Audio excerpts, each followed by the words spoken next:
नमस्कार, सुमन्स किचनमध्ये आपलं स्वागत आहे। आज आपण फक्त 3 साहित्यांमध्ये शरीराला थंडावा देणारे आणि पौष्टिक असे नाचणीचे लाडू कसे बनवायचे ते पाहणार आहोत। रेसिपीला सुरुवात करण्याआधी तुम्हाला एक निवेदन आहे, अजूनपर्यंत तुम्ही माझ्या चॅनलला सबस्क्राइब केलं नसेल तर सबस्क्राइब जरूर करा आणि हो, रेसिपी आवडली तर रेसिपीला एक लाईक नक्की करा। चला तर मग रेसिपीला सुरुवात करूया। आता आपल्याला लाडू बनवायचे आणि आपल्याला नाचणीचं पीठ हे भाजून घ्यायचं आहे। तर त्यासाठी इथे मी पॅन गरम करायला ठेवलेला आहे आणि यामध्ये घालायचं आहे इथे आपल्याला साजूक तूप। इथे तूप मी अर्धा कप घेतलेला आहे आणि वजनी ही 120 ग्रॅम आहे। आपल्याला थोडंसं तूप बाजूला ठेवायचं आहे, लागलं तर आपण यामध्ये घालणार आहे। आता यामध्येच घालायचं आहे आपल्याला नाचणीचं पीठ। इथे मी नाचणी घेतलेली स्वच्छ करून आणि ती मिक्सरला बारीक करून घेतलेली आहे। आता ही कपाने म्हटलं तर 2 कप आहे आणि वजनी म्हणाल तर 300 ग्रॅम आहे।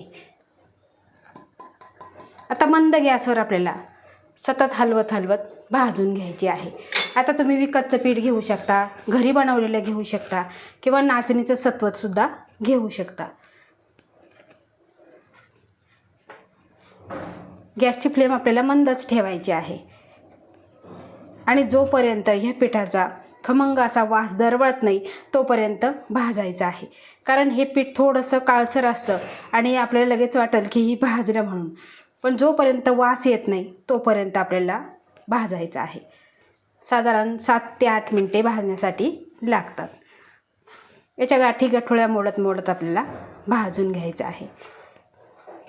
आता बरेच जणांना हाडाचा त्रास असतो, सांधे दुखतात, अशक्तपणा येतो आणि शरीरात उष्णता वाढलेली असते, तर असे नाचणीचे लाडू बनवायचे। नाचणी ही आपल्या शरीरासाठी खूप थंड आहे, त्यासाठी उन्हाळ्यामध्ये नाचणीचं सेवन तुम्ही केलंच पाहिजे। नाचणीचे तुम्ही लाडू, डोसे, इडली काहीही बनवू शकता। मुलांना असं वेगवेगळं काही करून दिलं ना तर थंडावाही भेटतो आणि मुलं बाहेरचं जर खात असेल तर त्यांना असं द्यायचं नाही, बाहेरचं द्यायचं नाही। भरपूर दिवसाचं बनवलेलं असतं, खराब असतं, त्यासाठी असं हे काहीतरी घरामध्ये वेगळं करून ठेवलं तर खूप असं उपयोगी पडतं। तर बघा, गाठी मोडत आपण हे भाजून घेणार आहोत। आता 2 ते 3 मिनिटे झालेली आहे आणि जे राहिलेलं तूप आहे ते सगळं आपण यामध्ये घालायचं आहे आणि खमंग आपल्याला भाजून घ्यायचं आहे। तर इथे पीठ आपण खमंग असं वास सुटेपर्यंत भाजून घेतलेलं आहे। महत्त्वाची टीप म्हणजे पीठ हे तुम्ही जर विकतचं घेतलेलं असेल तर तूप तुम्हाला कमी जास्त लागू शकेल, तर त्यासाठी पीठ भाजताना तुम्ही थोडं तूप घालायचं आहे। ही खूप महत्त्वाची टीप आहे। आता पीठ आपलं भाजून झालेलं आहे आणि यामध्ये घालायचं आहे आपल्याला, इथे मी काळी खजूर घेतलेली आहे, त्याचा देठाचा भाग काढून टाकलेला, बी काढून टाकलेला आहे, ते सुद्धा आपल्याला यामध्ये आता घालायचं आणि पूर्ण आपल्याला मिक्स करून घ्यायचं आहे। जेवढं मिक्स होईल तेवढं मिक्स करून घ्यायचं आहे। असं दाबत हे फोडून घ्यायचं आणि गरम असतानाच यामध्ये मिक्स करायचं, म्हणजे छान असं हे वितळलं जातं या पद्धतीने। आता हे सगळं आपण एकजीव करून घेऊ। खजूर घातल्यानंतर आपण सगळं एकजीव करून घेतलेलं आहे आणि आता आपल्याला गॅस बंद करायचा आहे। आता इथे मी मोठं ताट घेतलेलं आहे आणि हे मिश्रण आपल्याला सगळं ताटामध्ये काढून घ्यायचं आहे। असं ताटामध्ये पसरून घ्यायचं आणि आपल्याला पूर्णपणे हे थंड करून घ्यायचं आहे।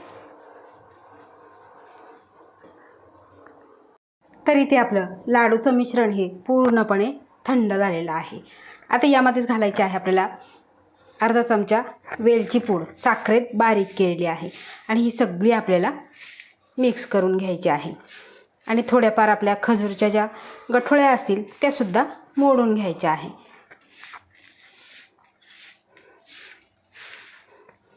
या पद्धतीने असं मिक्स करून घ्यायचं आहे।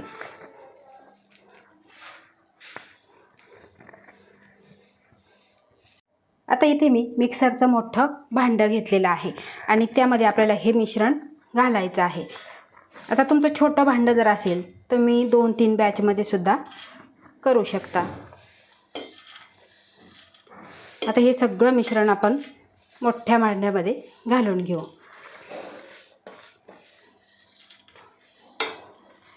असं मिक्सरला फिरवल्यामुळे काय होतं, थोडीफार खजूरच्या त्या गठोळ्या राहिल्या असतील, मिक्स झालेलं नसेल, ते सगळं एकजीव होईल. आता हे आपण फिरवून घेऊ. लाडूचं मिश्रण आपण मिक्सरला फिरवून घेतलेलं आहे आणि तुम्ही इथे बघू शकता छान असं एकजीव झालेलं आहे. आता लगेचच आपण ताटामध्ये काढून घेऊ.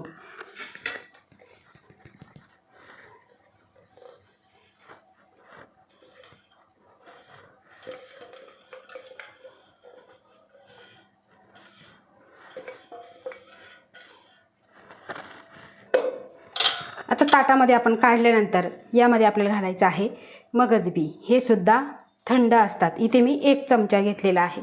तुम्ही काजू बदामचे कापसुद्धा यामध्ये घालू शकता. आता हे सगळं आपण मिक्स करून घेऊ.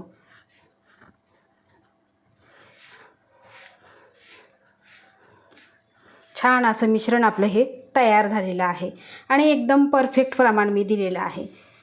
न चुकता तुम्ही हे लाडू बनवू शकता. कधी बनवले नसेल तर माझ्या पद्धतीने तुम्ही जरूर करून बघा. आता हे सगळं आपण मिक्स केलेलं आहे. तर इथे मी एकदम छोटी वाटी घेतलेली आहे एकसारखे लाडू येण्यासाठी.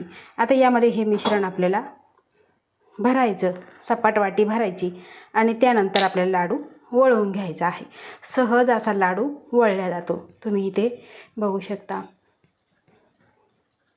आता तुम्हाला छोटा मोठा करायचा त्यानुसार तुम्ही लाडू बनवायचा आहे.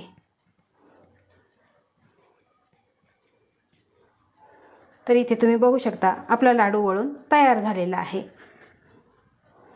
आता सगळेच लाडू ह्या पद्धतीने आपण बनवून घेऊ.